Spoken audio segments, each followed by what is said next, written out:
السلام علیکم ورحمۃ اللہ وبرکاتہ۔ وعلیکم السلام ورحمۃ اللہ وبرکاتہ۔ الحمد للہ رب العظیم الرؤوف الرحیم ذی الفضل العظیم والاحسان العمیم، لا الہ الا اللہ وحدہ لا شریک لہ لا شریک لہ الملک الکریم۔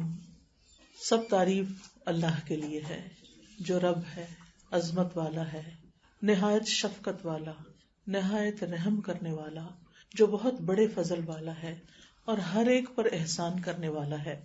اللہ کے سوا کوئی معبود برحق نہیں، وہ اکیلا ہے، اس کا کوئی شریک نہیں، اسی کے لیے عزت والی بادشاہت ہے، اور ہم سب تو فانی انسان ہیں۔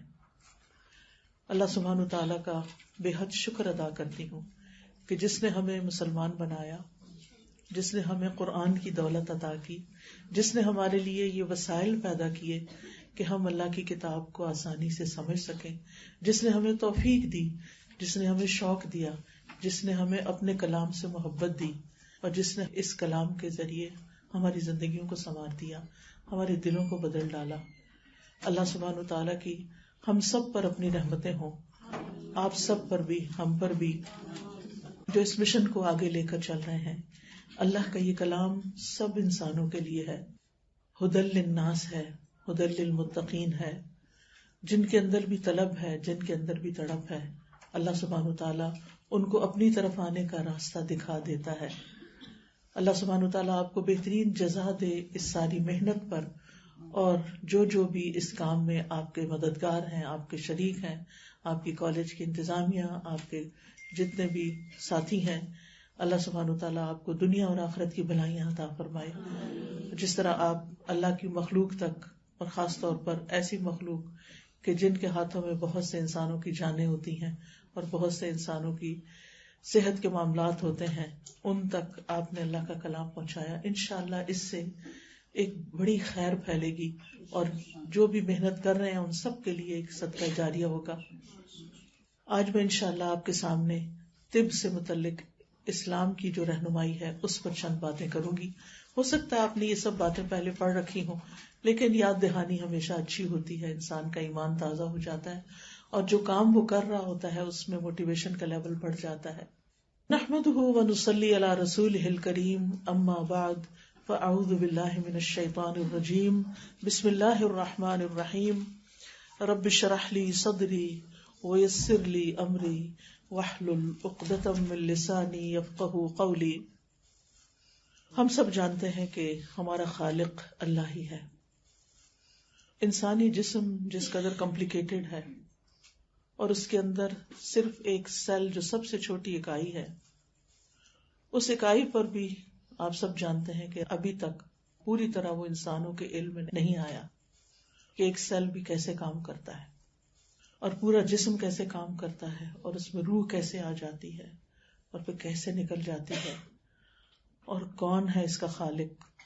تو الحمدللہ قرآن نے یہ مسئلہ حل کر دیا کہ ہمارا خالق اللہ ہی ہے، انسان خود سے خود پیدا نہیں ہو سکتا۔ وَهُوَ الَّذِي أَحْيَاكُمْ ثُمَّ يُمِيتُكُمْ ثُمَّ يُحْيِيكُمْ إِنَّ الْإِنسَانَ لَكَفُورٌ۔ وہی تو ہے جس نے تمہیں زندگی دی ہے، وہی تمہیں پھر موت دے گا، وہی پھر تمہیں دوبارہ زندہ کرے گا۔ بے شک انسان بڑا ہی ناشکرا ہے، یعنی زندگی کی اس نعمت پر شکر گزار نہیں ہوتا کہ زندگی دینے والے کی مکمل طور پر اطاعت کرے اور اس کی مرضی کے مطابق یہ زندگی گزارے۔ اللہ سبحانہ تعالی جہاں زندگی کا ذکر کرتے ہیں وہاں ساتھ ہی موت کا ذکر بھی کرتے ہیں، اور پھر دوبارہ اٹھنے کی بات بھی ہوتی ہے کہ ہم ایک دن واپس دوبارہ اٹھائے جائیں گے۔ وہ دن کیسا دن ہے؟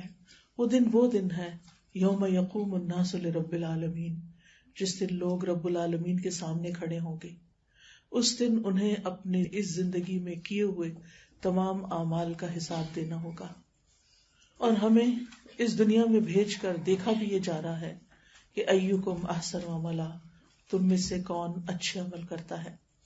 ایک مومن کی زندگی سراسر عبادت بن جاتی ہے جب وہ دنیا کا کام کرتے ہوئے بھی طریقہ صحیح استعمال کرتا ہے، اچھا کام کرتا ہے، عبادت صرف نماز پڑھنا ہی نہیں، عبادت صرف روزہ رکھنا ہی نہیں، صرف قرآن کی تلاوت کرنا ہی نہیں، عبادت دکھی انسانوں کے کام آنا بھی ہے اگر وہ اللہ کی رضا کے لیے ہو. تو وہ رب جس نے ہمیں عدم سے وجود بخشا، جو ہمارا خالق، مالک اور مدبر ہے، اس نے ہمیں بے مقصد پیدا نہیں کیا، اس نے ہمیں ایک مشن کے ساتھ اس دنیا میں بھیجا ہے، ایک مقصد کے ساتھ بھیجا ہے، اور وہ یہ کہ ہم اس دنیا میں رہتے ہوئے اپنی فری ول کے ساتھ، اپنی چوائس کے ساتھ اپنے رب کو پہچانے. عبادت کے لیے فرشتے بھی بہت ہیں. آسمان پر 4 انگلیاں جگہ نہیں کہ جہاں کوئی نہ کوئی مقرب فرشتہ اللہ تعالیٰ کے آگے سجدے یا رکوع میں پڑا ہوا نہ ہو. وہ دن رات اللہ کی تسبیح کرتے ہیں اور کبھی رکتے ہی نہیں. وَهُمْ لَا يَفْتُرُونَ، کہیں بور ہی نہیں ہوتے، کہیں تھکتے ہی نہیں، کہیں رکتے ہی نہیں. مسلسل اس کی تسبیح کر رہی ہے پوری کائنات، مسلسل اس کی عبادت کر رہے ہیں فرشتے اور وہ تمام مخلوقات جن کو اللہ نے عبادت کے لیے پیدا کیا، سب بلا چون و چرا اس کا حکم مان رہے ہیں. صرف ایک انسان ہے جس کو اللہ تعالیٰ نے اختیار دے کے بھیجا کہ اما شاکرا و اما کفورا، چاہے تو شکر گزار بنے اور چاہے تو ناشکرا ہو. یہ اس کی اپنی مرضی ہے، چاہے تو وہ اللہ تعالیٰ کی طرف رغبت کرے اور چاہے تو وہ اس کو بلا دے. لیکن اس کی یہ آزادی صرف اتنے دن کے لیے ہے جب تک وہ اس دنیا میں زندہ ہے. جو ہی اس کی موت کا وقت آئے گا پھر وہ اس کے سامنے سرنڈر کر دے گا. اس کے بعد اس کا اپنا اب کوئی اختیار نہیں رہے گا. پھر جو کچھ اس نے کیا ہوگا اس کے مطابق اس کو ٹریٹ کیا جائے گا برزخ کی زندگی میں اور حشر کی زندگی میں اور اس کے بعد آگے کی ہمیشہ ہمیشہ کی زندگی میں. انسان دنیا میں بھی بہت سی کامیابیاں حاصل کرتا ہے، لیکن اصل کامیابی وہ ہے کہ انسان جہنم کی آگ سے بچا لیا جائے اور جنت میں داخل کر دیا جائے. فمن زحزح عن النار وادخل الجنة فقد فاز وما الحیاة الدنیا الا متاع الغرور. جو شخص آگ سے دور کر دیا گیا اور جنت میں داخل کر دیا گیا تو یقیناً وہ کامیاب ہو گیا، اور جہاں تک دنیا کی زندگی کا تعلق ہے تو وہ دھوکے کے سامان کے سوا کچھ نہیں. انسانوں سے دھوکا کھاتا ہے، انسان چیزوں سے دھوکا کھاتا ہے. انسان جن چیزوں کے اوپر بڑا بھروسہ کرتا ہے، مثلاً اپنی ذہانت ہے، اپنی عقل ہے، اپنا مال ہے، وہ سب چیزیں وقت پر ساتھ چھوڑ جاتی ہیں. ریسنٹلی میری ملاقات ایک بہن سے ہوئی اور وہ کہنے لگی کہ میرے والد کو بھی اللہ نے بہت دے رکھا تھا، اللہ نے ہمیں بھی بہت دیا، لیکن کچھ واقعات ایسے گزرے کہ عین اس وقت جب ہم زندگی اور موت کی کشمکش میں تھے ہمارے مال نے ہمیں کچھ بھی فائدہ نہیں دیا. ہمارے پاس سب کچھ تھا لیکن ایک ایکسیڈنٹ کے موقع پر ہمیں کوئی ٹریٹ کرنے والا نہیں تھا، کوئی ہمیں لک آفٹر کرنے والا نہیں تھا. سب سہولتیں تھیں لیکن ایک سہولت بھی کام نہیں آئی. آخر ایک کمپاؤڈر نے، کیونکہ خون رک نہیں رہا تھا، تو ایک کمپاؤڈر نے میرے جسم کے اوپر کپڑے سینے والی سوئی کے ساتھ، دھاگے کے ساتھ میرا جسم سیا.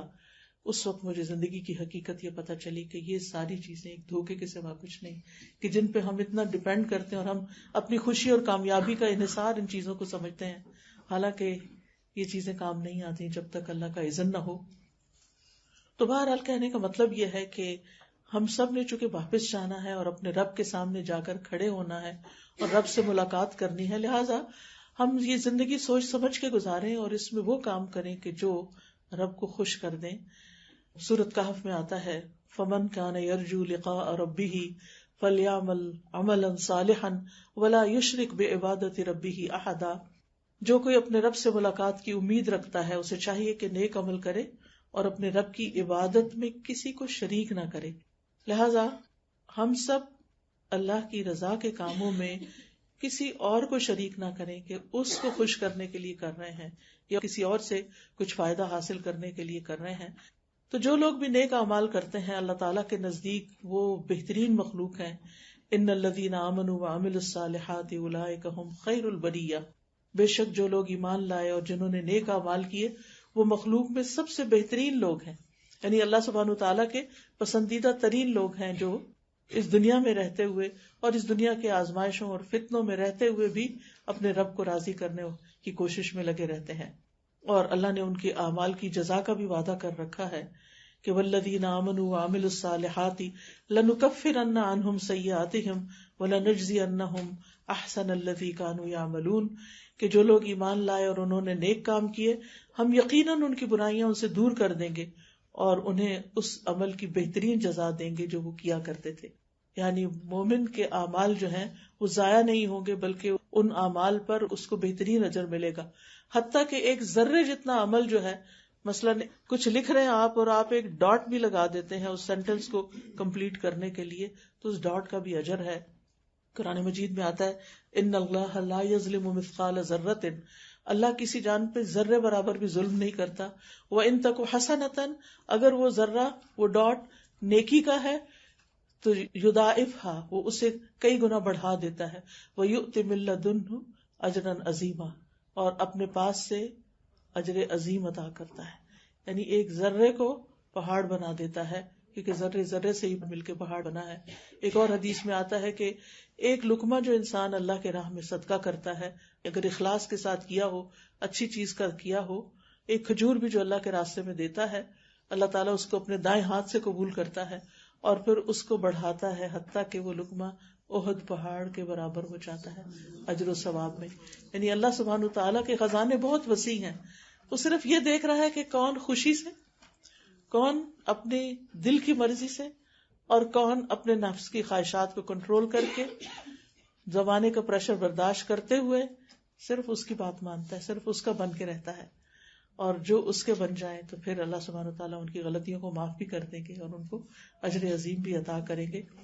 وَمَن يَأْتِهِ مُؤْمِنًا قَدْ عَمِلَ الصَّالِحَاتِ فَأُولَٰئِكَ لَهُمُ الدَّرَجَاتُ الْعُلَىٰ جَنَّاتُ عَدْنٍ تَجْرِي مِن تَحْتِهَا الْأَنْهَارُ خَالِدِينَ فِيهَا وَذَٰلِكَ جَزَاءُ مَن تَزَكَّىٰ. جو بھی اس کے پاس مومن بن کے آئے گا جبکہ اس نے نیک اعمال بھی کیے ہوں گے، یہی وہ لوگ ہیں جن کے لیے بلند و بالا درجات ہیں، ہمیشگی کے باغات جن کے نیچے نہریں بہتی ہیں، جن میں وہ ہمیشہ رہنے والے ہیں، اور یہ بدلہ ہے اس کا جو پاکیزگی اختیار کرے. لہٰذا ہم جو بھی کوئی کام کرنے والے ہیں، وہ چاہے ہمارے دل کے خیالات ہوں، چاہے ہماری زبان ہو، چاہے ہمارا جسم ہو، چاہے ہمارے اعمال ہوں، ہمارے معاملات ہوں، ہمارا اخلاق ہو، ان سب میں ہمارا دین ہمیں پاکیزگی کا درس دیتا ہے کہ ہم ان چیزوں میں فیئر ہوں. جہاں تک اسلام میں بیماری کا تصور ہے یا تکلیف کا یا پریشانیوں کا، تو اللہ سبحانہ تعالیٰ نے ڈے 1 سے بتا دیا ہے کہ اس دنیا میں تمہیں امتحان ہی کے لیے بھیج رہا ہوں. الذی خلق الموت والحیات لیبلوکم ایکم احسن عملا. تو ہر انسان آزمایا جائے گا. آج آپ کسی کو بھی کھول کر دیکھ لیں، کسی بلینئر سے بھی پوچھیں بیٹھ کے کہ آپ کی زندگی میں کوئی پریشانی ہے، تو وہ ضرور کسی نہ کسی چیز کا ذکر کر دے گا کہ اس کو کس بات کی فکر اور کس بات کی پریشانی. یعنی یہ زندگی اور یہ دنیا آزمائشوں، مشکلات، تکلیفوں سے خالی نہیں ہے. اور ہم دیکھتے ہیں کہ اللہ تعالیٰ نے صرف عام لوگوں کو نہیں، انبیاء کو بھی آزمایا ہے. اگر انبیاء کی آپ ہسٹری پڑھیں، قرآن مجید کا مطالعہ کریں، تو آپ کو پتہ چلے گا کہ آدم علیہ السلام کا ٹیسٹ ہوا تھا جنت، نوح علیہ السلام 950 سال اس قوم کے ذریعے آزمائے گئے، ابراہیم علیہ السلام کی آزمائش کتنی سخت ہوئی، اسماعیل علیہ السلام، پھر اس کے بعد یعقوب علیہ السلام اپنے بیٹے کی وجہ سے، سورۃ یوسف آپ دیکھیں کتنی لمبی آزمائش سے گزرے. خود یوسف علیہ السلام کس آزمائش سے گزرے، ایوب علیہ السلام کس آزمائش سے گزرے. اور اس موقع پر آپ کی مناسبت سے ایوب علیہ السلام کا ہی ذکر کروں گی کہ کس طرح انہیں مسلسل بیماری رہی کہ 18 سال وہ اس بیماری میں مبتلا رہے. اس سے پہلے ان کے پاس مال بھی بہت تھا، اولاد بھی تھی، نبوت بھی تھی، دین دنیا دونوں چیزیں، سب کچھ تھا ساتھ ساتھ. لیکن کسی نے ایسے اعتراض کر دیا، آپ کے پاس سب کچھ ہے، آپ عبادت نہیں کریں گے تو کیا کریں گے؟ تو پھر اللہ تعالیٰ نے ان کو آزما لیا، مال اولاد بھی ختم ہو گیا، سب لوگ ساتھ چھوڑ گئے کیونکہ سکن ڈیزیز تھی، بیماری ایسی تھی، کنٹیجیس تھی. آپ کو پتہ ہی ہے کہ ایسے انسان کو دیکھنا بھی ہمت کا کام ہوتا ہے. تو سبھی ساتھ چھوڑ گئے. اللہ سبحانہ وتعالیٰ ان کے بارے میں فرماتے ہیں وَاذْكُرْ عَبْدَنَا أَيُّوبَ إِذْ نَادَىٰ رَبَّهُ أَنِّي مَسَّنِيَ الشَّيْطَانُ بِنُصْبٍ وَعَذَابٍ. ہمارے بندے ایوب کا ذکر کیجئے جب اس نے اپنے رب کو پکارا کہ شیطان نے مجھے بہت دکھ اور تکلیف پہنچائی ہے. یعنی کہ غم اور تکلیف اور موت کا خوف اور لوگوں کی بے رخی اور حساسیت اتنی بڑھ جاتی ہے کہ اچھا بھلا انسان جو بہت نیک بھی ہو، بڑے حوصلے والا بھی ہو، صبر والا بھی ہو، اس کو بھی شیطان آ گھیرتا اور پریشان ہو جاتا ہے. وہ یعنی ایک تو انسان کو فزیکل النس ہوتی ہے، اور دوسرے یہ کہ اس کے ساتھ ساتھ اس کو پریشانی بھی شروع ہو جاتی ہے، اس کو غم اور خوف اور بہت سی اور چیزیں بھی آ گھیرتی. یہی چیز ان کے ساتھ ہوئی، طویل عرصے تک بیمار ہوئے. رسول اللہ صلی اللہ علیہ وسلم نے فرمایا اللہ کے نبی ایوب علیہ السلام اپنی آزمائش میں 18 برس بیمار رہے. 1-2 دن کی بات نہیں، 18 سال کی بیماری تھی، اور جو انہوں نے بڑے ہی صبر اور حوصلے کے ساتھ برداشت کی. لیکن جب اس آزمائش سے نکلے تو اللہ سبحانہ وتعالیٰ نے پہلے سے بھی دگنی نعمتیں ان کو عطا کی، اور خاص طور پر ان کے صبر. اس کا ذکر قرآن مجید میں آتا ہے وَإِنَّا وَجَدْنَاهُ صَابِرًا نِعْمَ الْعَبْدُ، ہم نے ان کو صابر پایا، بہت ہی اچھے انسان تھے. اور جس کے بارے میں اللہ سبحانہ وتعالیٰ ہمیشہ کے لیے قرآن میں لکھ دے، اس میں بتا دے کہ وہ صابر تھے اور وہ بہت اچھے انسان تھے، تو آپ خود سوچیں کہ ان کی خوش قسمتی کا کیا ٹھکانہ. بہرحال انبیاء اللہ کے پیارے ہوتے ہیں اور ان کو دگنی آزمائش آتی ہے یا اس سے بھی زیادہ آتی ہے. عبداللہ کہتے ہیں کہ میں نبی صلی اللہ علیہ وسلم کی خدمت میں حاضر ہوا، آپ تیز بخار میں مبتلا تھے. میں نے عرض کیا یا رسول اللہ آپ کو تو بہت تیز بخار ہے. آپ نے فرمایا ہاں مجھے تم میں سے 2 آدمیوں کے برابر بخار ہے، ڈبل ہے. میں نے عرض کیا کیا یہ اس وجہ سے ہے کہ آپ کو اجر بھی دگنا ملے گا؟ آپ نے فرمایا یہی بات ہے. اسی طرح جس مسلمان کو کانٹا چبھنے کی یا اس سے زیادہ کوئی تکلیف پہنچتی ہے تو اللہ تعالیٰ اس کے ذریعے اس کے گناہوں کو اس طرح دور کر دیتا ہے جس طرح درخت سے پتے جھڑتے ہیں، خشک درخت سے پتے جھڑتے ہیں، اس طرح. صرف اب آپ دیکھیں کہ ایک پرک، اب کتنے لوگ ایسے ہیں کہ جن کو ڈائبٹیز کی وجہ سے دن میں 1 نہیں 2 نہیں کئی انجیکشن لگتے ہیں، جسم جو ہے وہ بھر جاتا ہے یعنی کہ پرک سے. پھر آپ دیکھیں کہ جب آئی وی لگتی ہے یا پھر انجیکشن لگتا ہے یا کہیں چھوٹا موٹا کٹ لگتا ہے تو صرف ایک کانٹا چبھنا، صرف ایک سوئی چبھنا. اب آپ اگر اپنے پیشنٹ کو یہ بتاتے ہیں کہ حوصلے میں رہے، ایک دفعہ انجیکشن لگے گا تو کتنے گناہ جھڑ جائیں گے، تو کتنا اس کا حوصلہ بلند ہو جاتا ہے. پھر اسی طرح اللہ سبحانہ تعالیٰ نے بیماری کو پیدا بھی کیا اور اس کا علاج بھی پیدا کیا ہے. یہ ہم سب کو اچھی طرح یقین ہونا چاہیے کہ کوئی بیماری لا علاج نہیں ہے. اکثر ایسے ہوتا ہے کہہ دیتے ہیں ڈاکٹروں نے لا علاج قرار دے دیا، لیکن پھر بھی کوئی نہ کوئی صورت نکل سکتی ہے. اس لیے کسی کو مایوس نہیں ہونا چاہیے. حدیث میں آتا ہے بے شک اللہ عز و جل نے جب بیماری کو پیدا کیا تو اس کا علاج بھی پیدا کیا، لہذا علاج کیا کرو. یعنی بیماروں کو انکریج کرنا چاہیے کہ وہ علاج کروائیں، نہ کہ وہ مایوس ہوں کہ اب علاج نہیں ہو سکتا چھٹی کریں. تو اس کے بارے میں ایک اور حدیث بھی آتی ہے.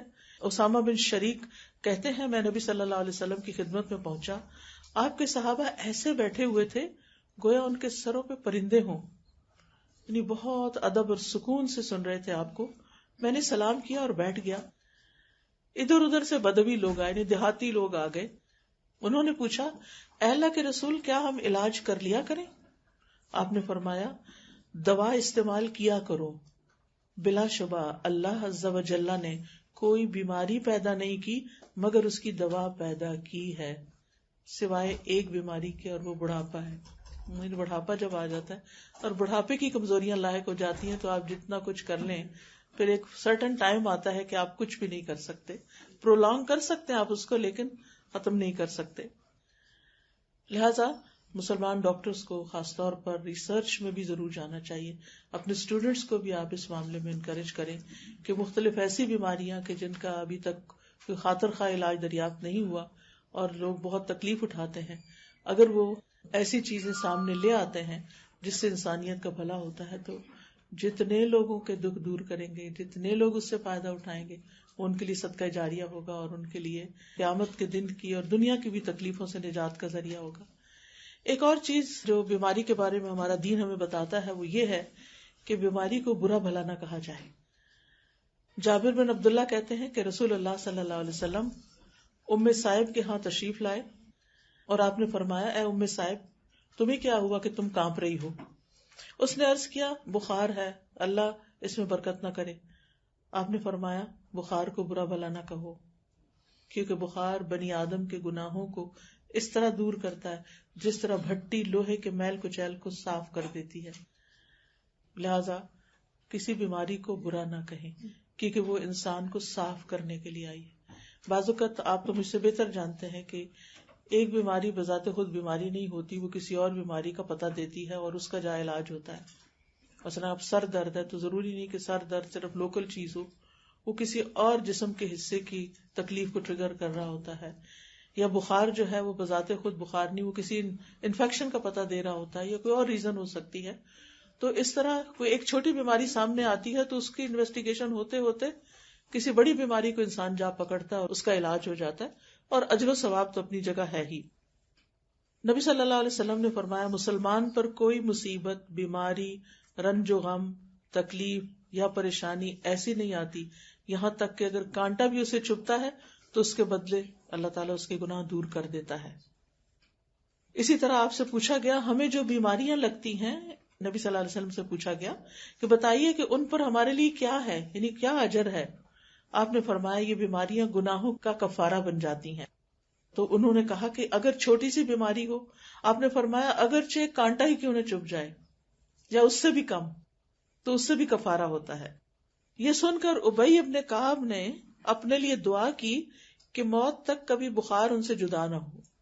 اپنی اپنی بات ہے، لیکن ساتھ کیا کہا کہ بخار ایسا ہو کہ جس سے حج اور عمرہ، جہاد فی سبیل اللہ، فرض نماز با جماعت میں رکاوٹ نہ ہو، یعنی میرے اعمال نہ رکیں.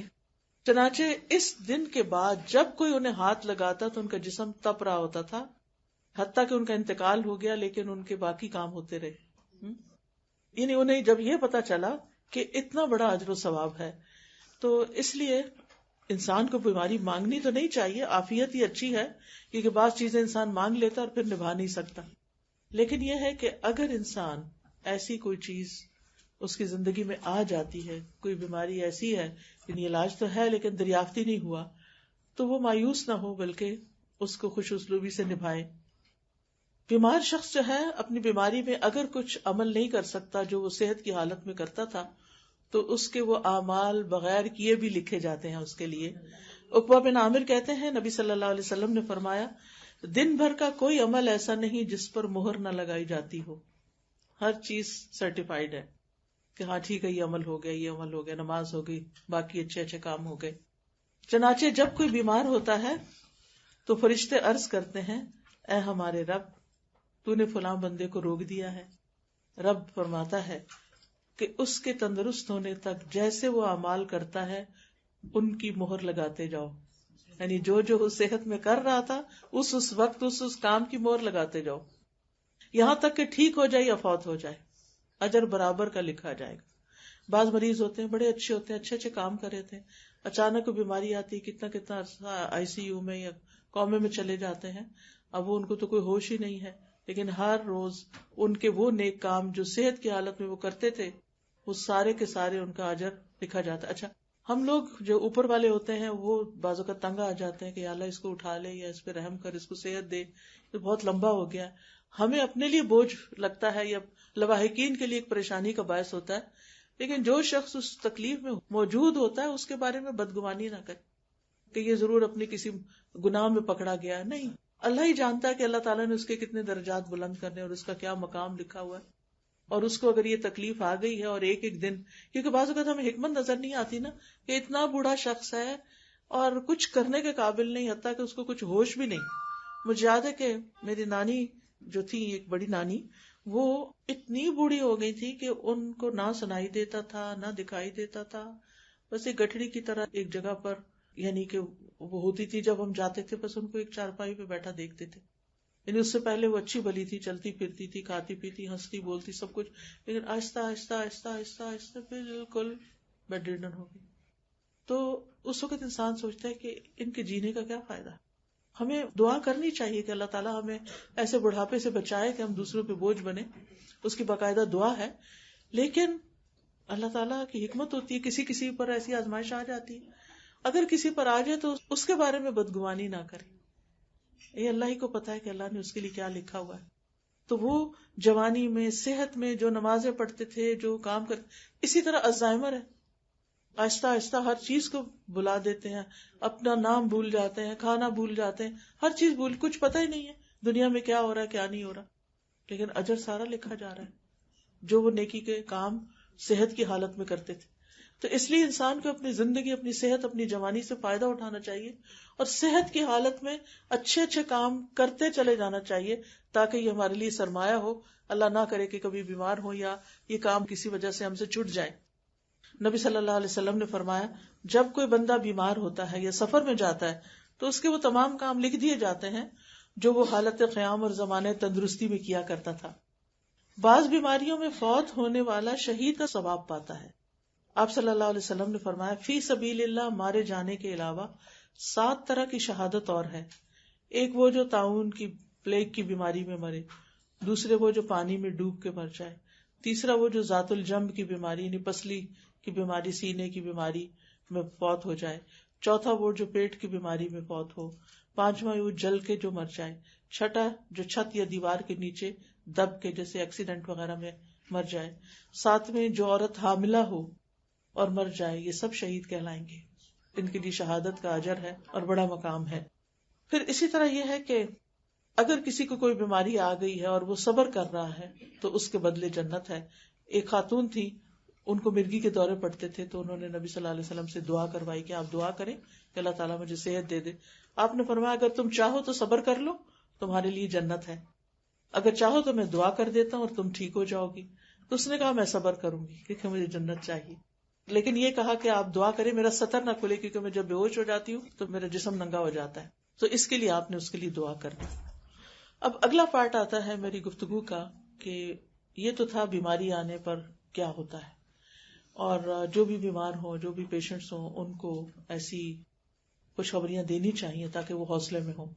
ہمارے گھروں کے اندر اپنے رشتے دار بیمار ہو جاتے ہیں، مریض بیمار ہوتے ہیں. پھر آپ دیکھیے کہ کچھ لوگ ہیں جو مریضوں کی دیکھ بھال کرتے ہیں، ان کا کیا اجر ہے. جیسے ڈاکٹرز ہیں، جیسے نرسز ہیں، پیرامیڈیکل سٹاف ہے جو مریضوں کی دیکھ بھال کرتے ہیں کسی بھی کیپیسٹی میں، جو مریضوں کا خیال رکھتے ہیں. تو رسول اللہ صلی اللہ علیہ وسلم نے فرمایا 3 کام ایسے ہیں جو ہر مسلمان پر لازم ہیں: بیمار کی عیادت کرنا، جنازے میں شریک ہونا، چیخنے والے کو جواب دینا جب وہ الحمدللہ کہے. صحیح، یعنی جب وہ الحمدللہ کہے تو اس کو جواب میں کیا کہیں؟ یرحمک اللہ. حضرت انس کہتے ہیں کہ آپ صلی اللہ علیہ وسلم بیمار کی عیادت کرتے اور جنازے کے ساتھ جایا کرتے تھے. پھر اسی طرح آپ صلی اللہ علیہ وسلم کے بارے میں ایک اور صحابی کہتے ہیں ہم لوگ سفر اور حضر میں آپ کے ساتھ رہے، آپ ہمارے بیماروں کی عیادت کرتے، جنازوں میں شرکت کرتے، ہمارے ساتھ جہاد میں شریک ہوتے، تھوڑے اور زیادہ کے ساتھ ہماری غمخواری کرتے، یعنی جو بن پڑتا ہماری مدد کرتے. حالت اعتکاف میں بھی مریض کا حال پوچھتے. حضرت عائشہ کہتی ہیں اگر میں حالت اعتکاف میں گھر میں حاجت کے لیے داخل ہوتی اور اسی گھر میں مریض ہوتا تو چلتے چلتے مریض کی حالت کے بارے میں بھی پوچھ لیتی.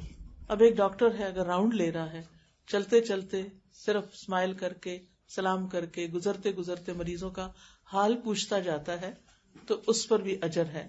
نبی صلی اللہ علیہ وسلم نے فرمایا بعض لوگ مسجد کی میخیں ہیں، یعنی وہیں پر ہی زیادہ وقت گزارتے ہیں کہ فرشتے ان کے ہم نشین ہوتے ہیں، اگر وہ غائب ہو جائیں تو تلاش کرتے ہیں، اگر وہ بیمار ہو جائیں تو وہ فرشتے ان کی تیمارداری کرتے ہیں، آ کے ان کی خبر لیتے ہیں، اور اگر انہیں کوئی ضرورت ہو تو ان کی مدد کرتے ہیں. فرمایا مسجد کا ہم نشین 3 خصلتوں پر ہوتا ہے، یا تو بھائی ہوتا ہے جس سے فائدہ اٹھایا جائے، یا وہ کوئی حکمت کی بات کرتا ہے، یا وہ رحمت کو پا لیتا ہے جس کا وہ منتظر ہوتا ہے. یعنی مسجد میں جانے والا اور مسجد سے محبت کرنے والا جو ہے وہ اس کے کیسے کیسے فائدے ہوتے ہیں. صحابیات جو تھیں خواتین، وہ بھی بیماروں کی خبر گیری کرتی تھی. بہت دفعہ جو لوگ اسلامی لیکچرز وغیرہ دیتے ہیں، جو وہ پردے کے احکام بتاتے ہیں یا کچھ، تو میں نے دیکھا کہ بہت سے ڈاکٹرز یا نرسز کو اپنے پیشے پر ہی کوئی اعتماد اٹھنے لگتا ہے، پتہ نہیں ہم ٹھیک کر رہے ہیں. یعنی ریسنٹلی بھی کسی لیکچر میں کسی نے مجھ سے سوال کیا کہ ہمیں بعض اوقات مردوں کو دیکھنا پڑتا ہے، بعض اوقات دیکھنے سے پہلے تو جب ہم ہاؤس جاب وغیرہ کر رہے ہوتے ہیں، بعد کی بات تو بعد کی ہے، اس وقت بھی ہمارا انٹریکشن جو ہے، اور ایون جو اس سے پہلے جب کالج میں ہوتے ہیں تو آپ یعنی جب پڑھ رہے ہوتے ہیں، اناٹمی پڑھ رہے ہیں یا جو ڈائسیکشن وغیرہ کر رہے ہوتے ہیں، تو اس میں مرد عورت کا تو فرق نہیں ہوتا. عورتیں مردوں کو، مرد عورتوں کو ہاتھ لگا رہے ہوتے ہیں، تو کیا ظاہر ہے کہ ضرورت کے تحت، علاج کے تحت ایسا کرنا جو ہے وہ جائز ہے. ربیہ کہتی ہیں ہم جہاد میں نبی صلی اللہ علیہ وسلم کے ساتھ جاتی ہم پانی پلاتی، زخمیوں کا علاج کرتی تھی اور مقتول اور زخمی لوگوں کو اٹھا کر مدینہ لاتی تھی، یعنی یہ سارے کام کرتی تھی خواتین. پھر اسی طرح محمود بن لبید سے روایت ہے کہ سعد رضی اللہ عنہ کو جب خندق کے دن بازو کی رگ پر زخم آیا اور ان کی حالت خراب ہوئی تو انہیں ایک عورت کے ہاں پہنچا دیا گیا جن کو رفیدہ کہا جاتا تھا. وہ زخمیوں کا علاج کرتی تھی. حضرت رفیدہ زخمیوں کا علاج کیا کرتی تھی، تو ان کی کسٹڈی میں دیا گیا کہ وہ ان کا علاج کرتی رہیں. رسول اللہ صلی اللہ علیہ وسلم نے فرمایا مریض کی عیادت کرو، جنازے میں شرکت کرو، یہ تمہیں آخرت کی یاد دلائے گی. ایک اور جگہ پر آپ نے فرمایا جس شخص نے کسی مریض کی عیادت کی، یعنی اس کا حال چال پوچھا جا کے، اس نے رحمت میں غوطہ لگایا یہاں تک کہ جب وہ بیٹھ گیا تو اس نے رحمت میں جگہ بنا لی. یعنی وہ مسلسل اللہ کی رحمت میں ہے جتنی دیر وہ مریضوں کو دیکھ رہا ہے اور مریضوں کا حال چال پوچھ رہا ہے یا اس کے لیے دوائی دے رہا ہے یا سرجری کر رہا ہے، یعنی جس بھی کیپیسٹی میں آپ مریضوں کے پاس جاتے ہیں اور ان کی دلجوئی کرتے ہیں، اجر ہی اجر ہے. رسول اللہ صلی اللہ علیہ وسلم نے فرمایا جو کسی بیمار کی عیادت کرے یا اپنے بھائی سے اللہ کی خاطر ملاقات کرے تو آسمان سے ایک پکارنے والا اسے پکارتا ہے کہ تم بھی پاک ہو، تمہارا چلنا بھی پاک ہے اور تم نے جنت میں گھر بنا لیا. یعنی میں سمجھتی ہوں آپ لوگ بہت خوش قسمت ہیں، آپ اس پیشے سے وابستہ ہیں کہ جو جنت میں گھر بنانے کے لیے، ٹھیک ہے دنیا میں بھی ڈاکٹرز کے گھر بڑے بڑے ہوتے ہیں اور آرام کی زندگی بھی ملتی ہے، اگرچہ ان کو زندگی میں آرام نہیں ہوتا، لیکن الحمدللہ دنیا میں بہت سے پیشوں کے نسبت، یعنی ڈاکٹری ایسا پیشہ ہے کہ جس میں جسے کہتے ہیں نا کہ دنیا میں بے روزگاری نہیں ہے، یعنی کچھ نہ کچھ کام کسی نہ کسی طرح ڈھونڈ ہی لیتے ہیں، مل ہی جاتا ہے، اور پھر آگے تو سب کی اپنی قسمت ہوتی ہے. پھر اسی طرح ایک روایت میں آتا ہے جو شخص شام کے وقت کسی مریض کی عیادت کے لیے نکلتا ہے. اب یہ ڈاکٹرز ہی ہوتے ہیں جن کی شام کی ڈیوٹیاں لگتی ہیں، رات کی ڈیوٹیاں لگتی ہیں، عام گھروں سے تو کم ہی کوئی کسی کو شام کے وقت عیادت کرنے جاتا ہے. اس کے ساتھ 70,000 فرشتے نکلتے ہیں جو اس کے لیے صبح تک بخشش کی دعا کرتے رہتے ہیں، اور جنت میں اسے ایک باغ بھی حاصل ہوگا اس ایک دن کے کام سے. یعنی دنیا میں تو آپ کو جو مل گیا سو مل گیا، آپ کو جتنی بھی سیلری ہے یا بونس ہے جو بھی ملتا ہے اس کے بدلے میں، لیکن نیت یہ ہوگا کس کے لیے؟ جو خالص اللہ کو راضی کرنے کے لیے ایمانداری کے ساتھ اپنا کام کر رہا ہے، کسی کو دکھانے کے لیے نہیں اور کسی کو خوش کرنے کے لیے نہیں، اپنی ڈیوٹی سمجھ کر کہ مجھ پر اللہ نے ایک ذمہ داری ڈالی ہے. چاہے آپ سیلری لے رہے ہیں، وہ تو اپنے وقت کی اپنی محنت کی، جو بھی آپ نے اتنا پڑھا اس کا معاوضہ لے رہے ہیں، لیکن کام کرتے ہوئے جو آپ کا اخلاص ہے، جو آپ کی دیانتداری ہے، جو آپ کی محنت ہے، جو آپ کی تھکن ہے، اس کا اجر تو اللہ ہی کے پاس ہے نا. مریض آپ کو کیا دے سکتا؟ اور جتنی بھی سیلری ہو، میں سمجھتی ہوں ایک جان کسی کی کوئی بچاتا ہے، وہ پوری دنیا کی دولت بھی لا کے ڈاکٹر کے قدم میں رکھ دے، وہ اس کا بدلہ نہیں ہو سکتی. کیونکہ جان چلی جائے، نیگلیجنس سے کسی کی جان چلی جائے تو واپس نہیں آتی. تو اگر کسی نے بر وقت آگے بڑھ کے، اب ڈیوٹی ختم ہو رہی تھی، آپ جانے کی تیاری میں کھڑے ہیں، آپ تھکے ہوئے بھی ہیں، آپ بھوکے بھی ہیں، اتنے میں آگے ایمرجنسی میں ایک اور پیشنٹ مرنے کے قریب ہے.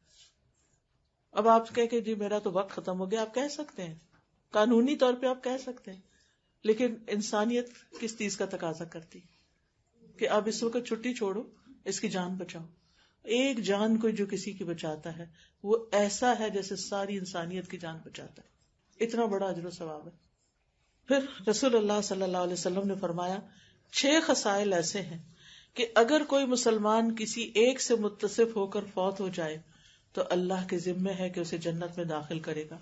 ان میں سے ایک وہ آدمی جو کسی مریض کی تیمارداری کرنے کے لیے گیا، اگر یہی کام کرتے کرتے فوت ہو گیا تو اس کی جنت کا ذمہ دار اللہ ہوگا. یعنی زندگی بھر آخری دم تک اس نے یہی کام کیا. بعض اوقات ایسے بھی ہوتا ہے نا کہ ڈاکٹر اپنی ڈیوٹی کے دوران ہی ایکسپائر ہو جاتے ہیں، کرتے کرتے کام، اسی راستے میں ہی ان کی موت آ جاتی. پھر اسی طرح رسول اللہ صلی اللہ علیہ وسلم نے ایک مرتبہ اپنے صحابہ سے پوچھا آج تم میں سے روزہ کس نے رکھا ہے؟ تو حضرت ابوبکر نے عرض کیا کہ میں نے. آپ نے پوچھا آج کس نے مریض کی عادت کی ہے؟ حضرت ابوبکر نے کہا میں نے.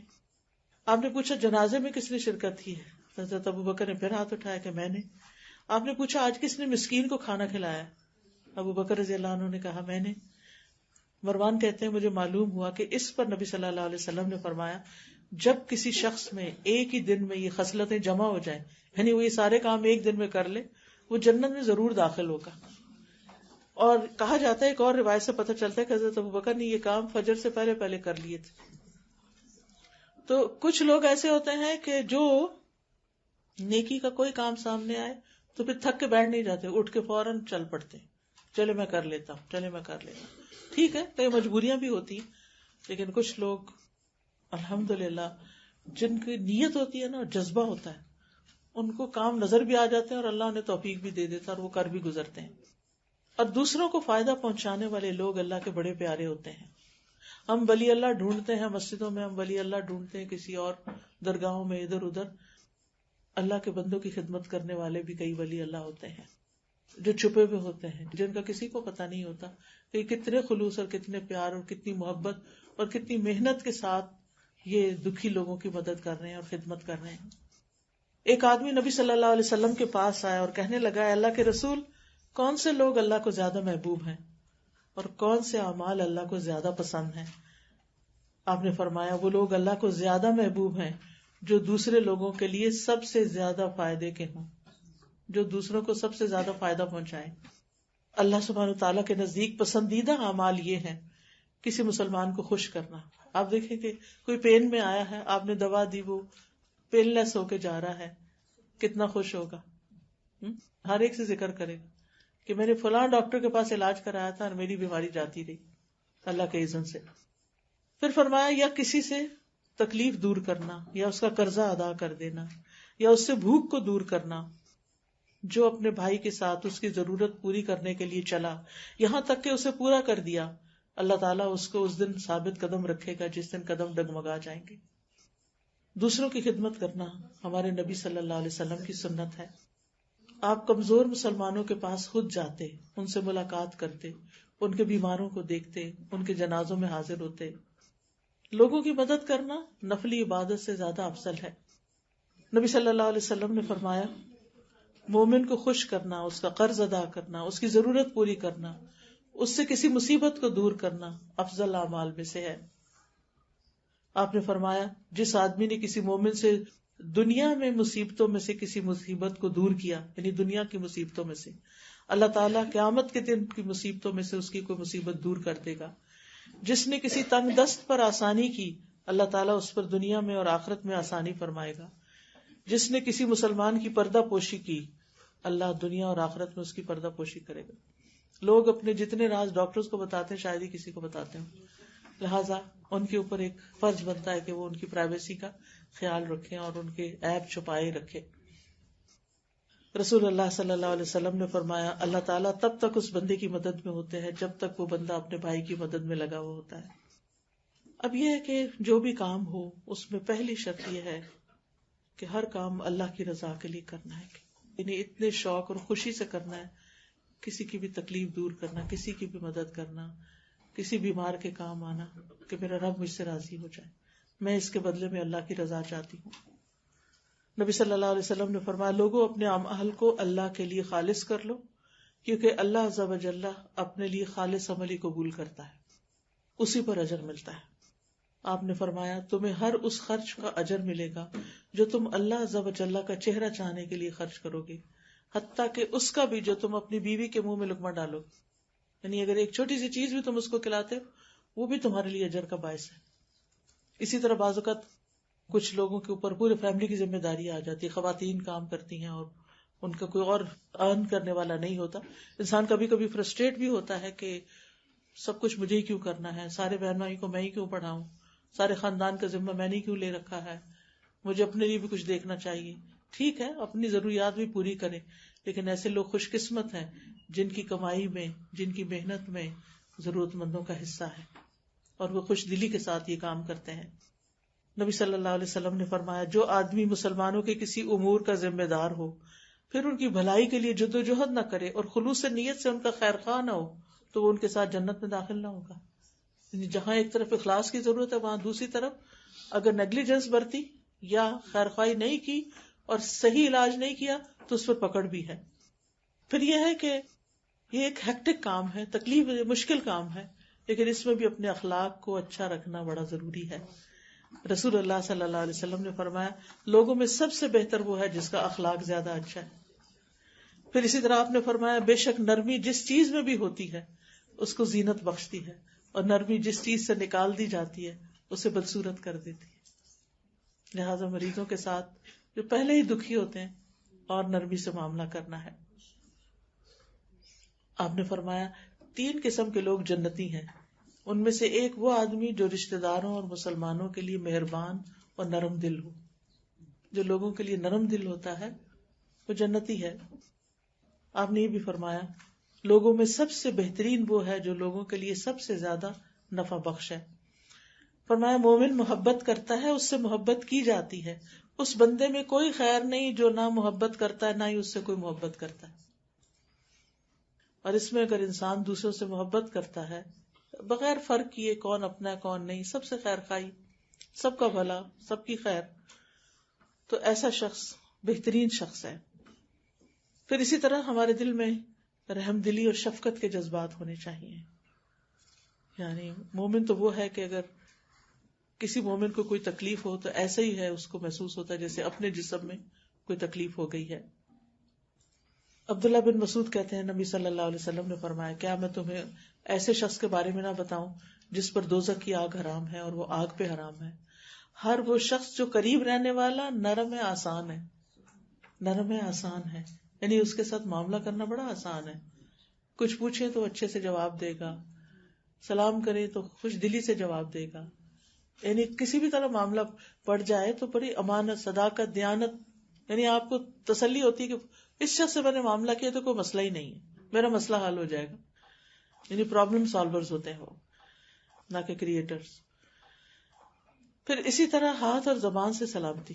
بعض مریض بہت تنگ کرتے ہیں، میں نے چونکہ خود ایکسپیرینس کیا ہوا نا، دیکھا ہوا ہے مختلف جگہوں پہ جا کے، تو بات بات میں بلائیں گے، بات بات میں وہ اریٹیٹ کریں گے، ایک ہی بات بار بار دہرائیں گے، یا پھر اپنی صفائی وغیرہ کا خیال نہیں رکھیں. ایسی ساری چیزیں بلا شبہ اریٹیٹ کرنے والی ہیں. لیکن اگر انسان اپنی زبان اور ہاتھ سے دوسرے کو سلامتی دے، خاموش ہو جائے، بھلے سے جواب دے دے، تو ایسا انسان نجات پا گیا. پھر اسی طرح مریض سے بہترین معاملہ اسی وقت ہو سکتا ہے جب انسان اپنے آپ کو مریض کی جگہ پر رکھ لے کہ اگر میں یہاں ہوتا تو میں کیا چاہتا، میرے ساتھ کیا سلوک کیا جائے. پھر ایسا بنے کہ جس سے خیر کی امید ہو اور اس کے شر سے امن ہو. پھر ظلم، دھوکے اور تحقیر سے بچیں. نبی صلی اللہ علیہ وسلم نے فرمایا مسلمان کا بھائی ہے، اس پہ ظلم نہیں کرتا، نہ اس سے جھوٹ بولتا ہے، نہ اسے حقیر سمجھتا ہے. کسی آدمی کے برا ہونے کے لیے یہی کافی ہے کہ وہ اپنے مسلمان بھائی کو حقیر سمجھے، اپنے کولیگز کو، اپنے ساتھیوں کو، اپنے سے چھوٹوں کو، اپنے سے بڑوں کو، کسی کو حقیر نہ سمجھے. ہر ایک اپنا اپنا کام ہے، ہمیں نہیں معلوم کہ اللہ کی نظروں میں کون کتنا بڑا ہے. پھر یہ کہ دوسروں کے حقوق ادا کرتے رہیں. اگر آپ کو حق نہیں بھی ملا تو اپنا معاملہ اللہ کے سپرد کریں کہ اللہ تعالیٰ اس کو درست کرے. اور پھر یہ ہے کہ صرف بڑی بڑی چیزوں میں مدد نہیں، چھوٹی چھوٹی چیزوں میں بھی دوسروں کے کام آنا اور ان کو خوش کر دینا ضروری ہے. نبی صلی اللہ علیہ وسلم عیادت کے لیے عام طور پہ جاتے تھے تو پریشان کن باتیں نہیں کرتے تھے. مثلا حضرت کعب بن عجرہ کے پاس گئے، بیمار تھے، تو آپ ان کے پاس جب داخل ہوئے تو آپ نے فرمایا کعب خوش ہو جاؤ. اب وہ بیمار ہیں اور آپ کہہ رہے کعب خوش ہو جاؤ. یعنی بیماری مومن کے لیے گناہوں کو جھاڑنے کا ذریعہ بنتی ہے.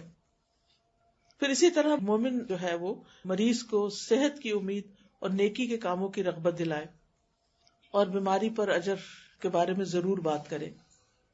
پھر اسی طرح مریض کو دعا مانگنے کے لیے کہیں، کیونکہ دعا جو ہے وہ مریض کی ایک طرح سے قبول ہوتی، کیونکہ ٹوٹے دل کا ہوتا ہے، پریشان حال ہوتا ہے، اللہ کے قریب ہوتا ہے. پھر اسی طرح مریض کو اچھے لفظ بولنے کا حوصلہ دیں کہ اپنے منہ سے اچھے لفظ نکال، ہائے ہائے اور شور شرابہ اور اس کی بجائے اچھے کلمات سمجھیں.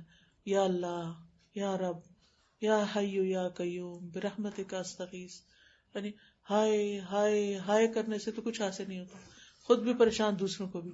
لیکن اس کو اگر بدل لیا جائے، یا رب، یا اللہ، یا رحمان، یا رحیم، یا کریم، اللہ تعالیٰ کے نام، یا شافی، یا کافی، یعنی اللہ کو پکارنا شروع کریں. تو ان کو سکھائیں آپ.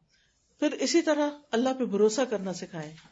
امید کی بات کریں کہ اللہ تعالیٰ ساری تکلیفیں دور کر سکتا ہے، اور پھر شفا میرے ہاتھ میں نہیں، اللہ کے ہاتھ میں ہے، شفا اللہ نے دینی ہے، اللہ کو پکارو. یعنی کوشش میری ہے، محنت میری ہے، لیکن اذن اللہ کا ہوگا تو شفا ہوگی. کیونکہ قرآن مجید میں آتا ہے وَإِذَا مَرِضْتُ فَهُوَ يَشْفِينِ، جب میں بیمار ہوتا ہوں تو وہی مجھے شفا دیتا ہے. ابو رمثا کہتے ہیں میرے والد نے آپ سے عرض کیا آپ مجھے اپنی وہ چیز دکھائیں جو آپ کی پشت پہ ہے، کیونکہ میں طبیب ہوں. آپ نے فرمایا طبیب تو اللہ ہی ہے، بلکہ تو رفیق آدمی ہے، یعنی مریض کو تسلی دینے والا. طبیب تو وہی ہے جس نے اسے پیدا کیا، یعنی اصل طبیب تو اللہ ہی ہے. اللہ سے مریض کی شفا کا سوال بھی کرنا چاہیے، یعنی اپنے مریضوں کے لیے دعا بھی کرنی چاہیے، اور دعا کر کے مریض کو چھونا چاہیے اور کام شروع کرنا چاہیے اور تسلی دینی چاہیے تاکہ وہ ہمت میں آئے. جتنا بھی ان کے اندر پازیٹیو انرجی آئے گی تو اتنا ہی ریکوری جلدی انشاءاللہ ہوگی. نبی صلی اللہ علیہ وسلم حضرت سعد کی عیادت کے لیے گئے تو آپ نے فرمایا اللہم اشفی اللہم اشفی، اللہ اس کو شفا دے، اللہ اس کو شفا دے، اللہ اس کو شفا دے. 3 دفعہ آپ نے شفا کی دعا مانگی. پھر اسی طرح جب آپ کسی کے پاس جاتے تو دعا کرتے اذہب البأس رب الناس واشفی انت الشافی لا شفاء الا شفاءک اشف شفاء لا یغادر سقما.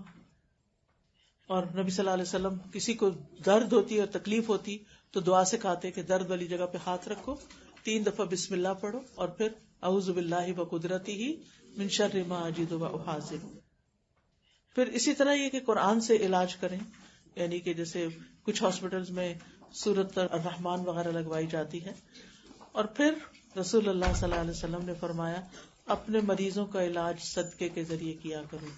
یعنی اس کا کیا مطلب ہے کہ صدقہ، یعنی صدقہ جو ہے وہ بیماریوں کو دور کر دیتا ہے. اور اس کے ساتھ ہی میری بات آج کی مکمل ہوئی. میں 1-2 کتابیں آپ کو انٹروڈیوس کرانا چاہتی ہوں.